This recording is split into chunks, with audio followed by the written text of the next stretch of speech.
What's up, guys? This is Thomas Ant. Welcome back to my channel, and today I'm back with Wistoria Wine and Sword. This is chapter 59, titled The Scathing Viper, The Grieving Dragon, The Jeering Vampire, and The Falling Witch. Now, that's a very long title for a name, but obviously the title has meaning. There, I'm assuming it's for individual people, maybe for the people that we see in the cover. Yeah, maybe for the people that we see in the cover here. Without further ado, I mean, yeah, without further ado, let's do it. Oh, also, I know I said I would get this chapter out the same week that I got the last chapter out, because I did catch up to it, but unfortunately I did get lazy, but nonetheless, I'm here. I got another manga that I'm gonna read after this one that I do absolutely promise I will do either today or this week after this one. So let's see. Sometimes things happen, but let's see. Alert, the enemies turning themselves into bombs as a last-ditch effort. Great Mage Elfaria has committed her energy to defend us. Use her clones as shields. Enemy commanders are taking advantage of the chaos and are attempting to flee. Do not let them. Well, never took you as one willing to leave behind an arm just to escape. Ha, this isn't over. I will not let myself fall here. Not until I have exacted judgment on the pinnacle of the tower and the entire magical world for rejecting me. I see old delusions die hard, Lyndon. So, here he is. Edward, you dare confront me. We are faction brothers. Brothers, I don't recall associating myself with a dogmatic simpleton. Let's see. Deny me all you want. You fell as short as I did from becoming a Magia vendor. I know the hate you harbor for those gifted few, for the world that kept you from true greatness. You're a failure, a fallen mage turned educator forced to teach remedial magic to little children who you now defend. Wow. So he's cutting deep in them. Like, he's really letting them have it here. He's telling them, like, hey, don't try to act so big and bad, you know. We were in the same group. You felt just as he felt just as he did, and hey, he's not doing what he really wants. Like, he's stuck as a teacher now. So, oh, okay.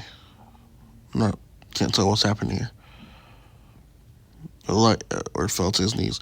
An ordinary man like you could never match my genius. I will not let my purpose be belittled by an inept mage who ran from the tower with his wand between his. Forgive me for interrupting, but it's my understanding that you've yet to become ascended. Is that correct? So you should have quit. Though it pains me to say, I will admit that your aptitude surpasses my own. But a question, how is it that I, an inept mage, was able to reach the top while you, a genius, was not? The answer is quite simple. You are lacking in tenacity and strength of will. No, stop it. And the courage it takes to challenge the gifted. And, you are a shut-in, a dour man who'd sooner spike the success of others than create his own. And protecting yourself from a world you despise, you have become an imbecile, irrational child. How utterly hopeless. Damn you, Atward. Oh, man. Sometimes the words catch you off guard, but you just go along with it. So he's raging now. All that dark energy is coming. At the end of the day, you're not even on the level of the contemptible no talent. A chain circle? When did he find the time to? No, that stupid long-winded lecture. You were buying yourself time. I shouldn't need more than one spell to take care of a mage of your caliber. Dax, Darbikins? I don't know. So wow, he's surrounding them in magic, and he's just destroying him with it. A single low grade spell. How could I be bested by the artless ascendant? But perhaps I was a fool not to expect this from a mage who's driven me to insanity. From the notorious viper of perfection. You enjoy this, don't you? Don't you, Workner? Terrorizing the weak. Monica, please. I told you myself when I was part of the faction, the tower is the zenith of the magical world. It is the aperture doing whatever it wants in the name of exterminating the celestial hosts. Dare to question its actions or just be different and you are killed. Absolutely nothing has changed. In this world, it's always the weak that are left to suffer. So, flashback maybe. Look, I made one from home.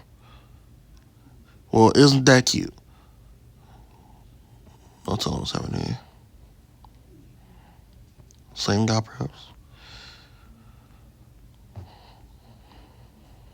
Yeah, I can tell. So this is a flashback. Some guy in a wheelchair look like he's coming up. Hands him a book. Thanks, Gramp. The hell is wrong with these chicks' eyes? So, damn, looks like touching a book did something. Or no. She grabs the book. She says thanks to what seemingly is her grandpa. She stops before she finishes it. Looks at the two ladies with the dark eyes. Looks down at the book. Don't know what that says.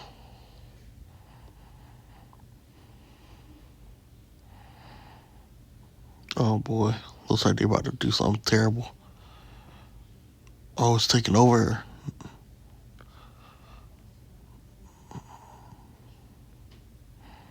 House of Berzine found guilty of causing insurrection and terrors with so-called puppets. Members sentenced to death. Wow. Oh, wow. No, that's fucked up, bro. Even the children? Oh, come on. You don't know what it's like to be punished for being a bearer of a cursed magic that was forced onto you. To have your entire family ripped away. For suffering under your wands, we, the weak, should have the right to take from the strong, just as you have taken from us. Monica, So tell me, Wagner, are you having fun? Oh, I most certainly am. So,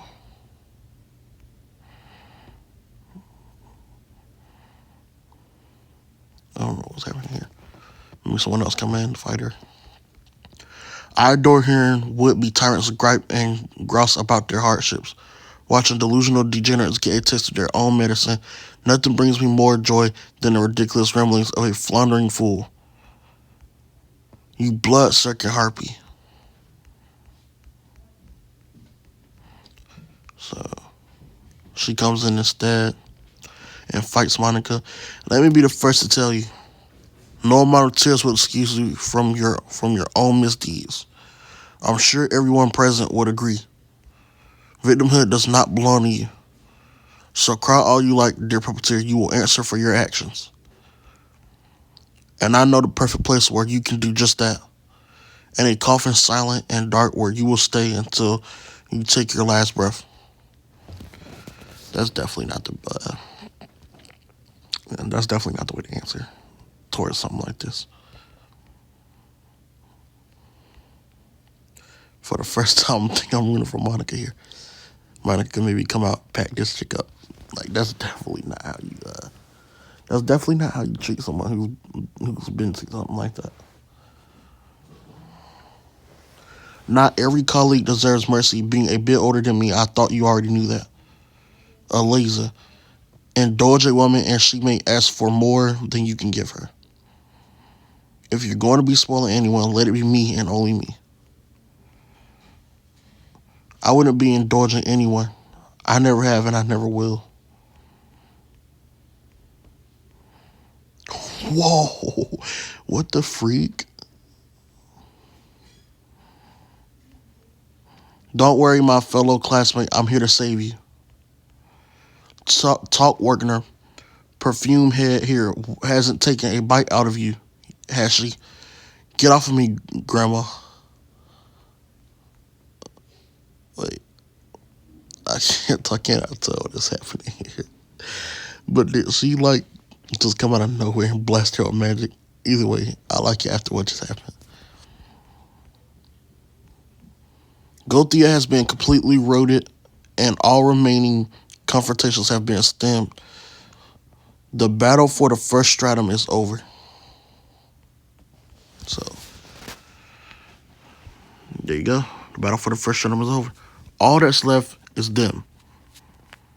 Come on, Will. So, I was expecting this to continue with the battle, where the battle left off in the last chapter with Will and Lana versus that weird beast, but obviously it didn't. We got this right here, which was fine. The way Monica's been dealt with, I don't know how I feel about it. I don't like that we just randomly got her backstory and then boom, she's gone. Because some random chick wants to come in and say, some random young chick wants to come in and say, oh, who cares about your backstory? You're still evil. That's not how you handle that. I don't like that. I really don't like that. But, at the same time, it's different from how most stories would handle it. Most stories would handle it by trying to redeem the character and get them on the good side. And honestly, I don't know how many killings this Monica chick has even been able to accomplish. But I mean, there's been stories where characters have did a lot more killing and have been redeemed. So I guess it would have depended on that. But at the same time, there are stories I like where the villains don't make it because, and you look back at all the killings they've done and stuff like that.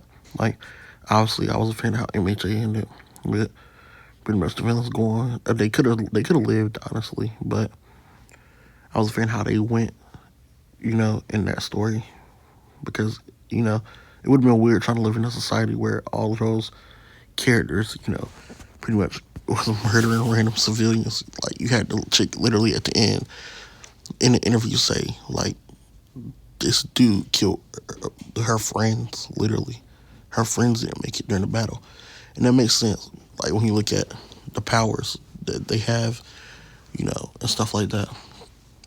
But, so I'm not mad that Monica got packed up, but it's just the way she got packed up. Like, how do you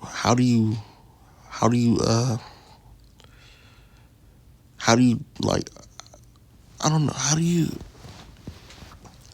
you approach society after that? You know what I'm saying? Like, oh yeah, we knew her backstory. She told us her backstory, and yeah, I didn't give a fuck. You know what I'm saying? But like, comment, subscribe. This has been Thomas Samp. Thanks for watching, and I'll see you in the next one.